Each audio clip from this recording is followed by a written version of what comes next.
কেমন আছেন? আশা করি খুব ভালো আছেন।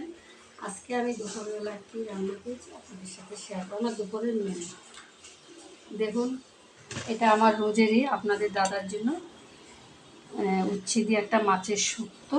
আমি বেশি কিছু আজকে বানাইনি। ওদিকে একটা মাছ,